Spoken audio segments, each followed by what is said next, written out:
येऊ साहेब? या. साहेब, ते बंदुकीच्या परवान्यासाठी अर्ज केला होता, तुम्ही कागदपत्र मागवले होते काही.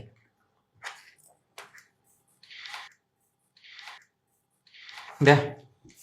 आधार कार्ड, पॅन कार्ड, उत्पन्न दाखला, प्रॉपर्टीचे पेपर, राशन कार्ड, रहिवासी दाखला.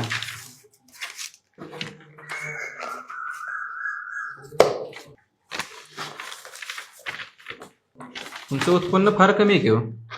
नाही, मी उत्पन्न कमीच आहे साहेब, गरीब माणूस आहे मी. उत्पन्न कमी आहे. व्यवसाय काय करता? नाही नाही, व्यवसाय नाही साहेब. व्यवसाय कसला? आपलं एका कंपनीमध्ये 9 ते 5चा जॉब करतो साहेब. व्यवसाय नाही आहे, नोकरी करत आहे, मग कोणाकडनं धोका वगैरे आहे तुम्हाला? धोका आज तर काही नाही, पण उद्याचं काय सांगता येते साहेब?